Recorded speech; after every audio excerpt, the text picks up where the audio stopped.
Bir dəqiqə. Kameramı açamadım. Hamınıza salam dostlar. Mən Fərid. Bu gün sizlərlə birlikdə dünən McDonald's-a getmişdik və uşaq menüsündən sifariş verdik. Bu uşaq menüsünün yanında bir dənə yer var. Onu indi göstərəcəm sizə. Orada deyəsən bir oyun zad var. İndi ona baxacağıq, amma ondan birinci. Bunu göstərməyəcəm sizə. Çünki nə bilim nəsə olar deyə sizə eləyərsiniz zat. Nə bilim, başıma nəsə gələr. Ona görə bunu sizə göstərməyəcəm. Başımı birinci. İndi mən bunu eləyim, tez gələm. Bəli dostlar, indi bir dəqiqə girdim. Buradan başlayaq deyək. Görən nə olacaq. Oyunu oyna deyəsən. Ya Minecraft'da zad atacaq. Bilmirəm tam.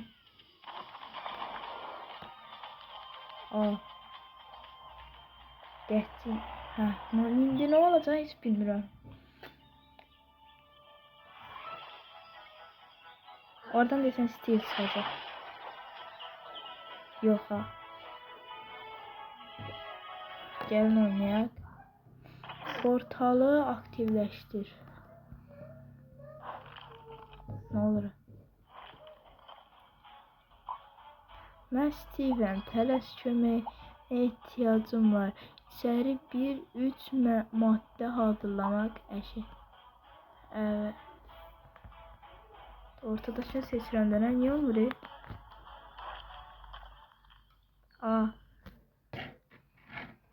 Oyunu qaydası.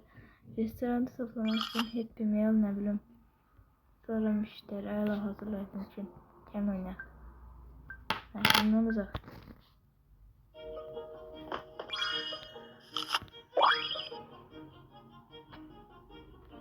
Bu dostlar, bu ben seçtiğim oyuncaktı.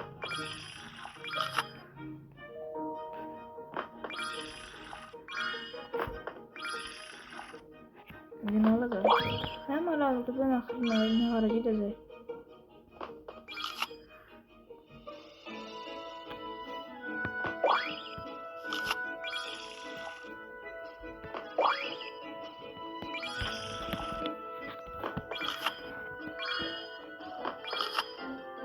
Bir saniye. Test.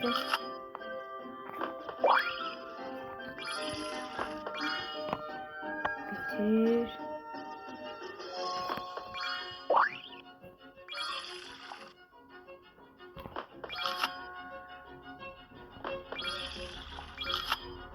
Uğurlu. Şimdi ne olacak? Ne olacağını hiç bilmiyorum. Uğurlu.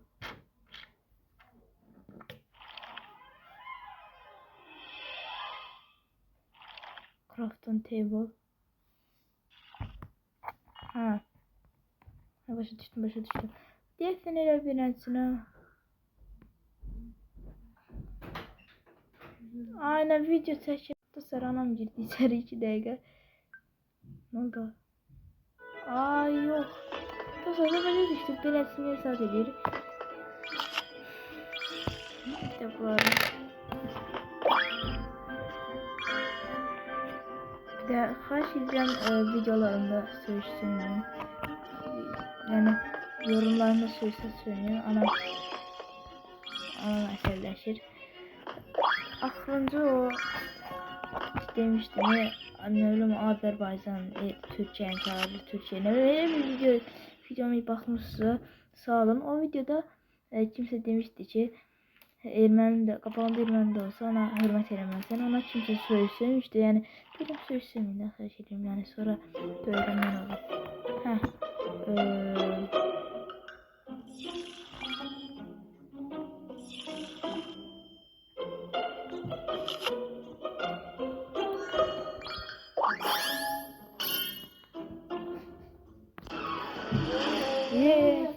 Deyəsən bundan sonra ne doğru gidəcək?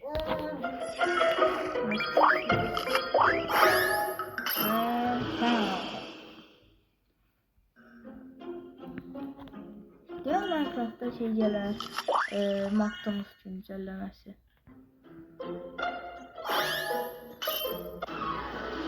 Bunu da əldə etdi. Clears, tamam. Allah. Çok sağ olun. Buyur bu mükafatını apar. Ne verirdik buna da? Steven çantasın. Steven çantasını neyinirəm ala mən?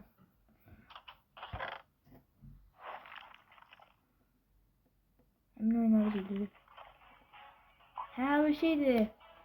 Banan. He. Filmde olan. Neyse bu videonun sonuna gelelim. Aşağıdan like atıp abone olmayı unutmayın. İsterseniz bu oyunun skan yerinde paylaşırım. Yani o da bakar. Sağ olun.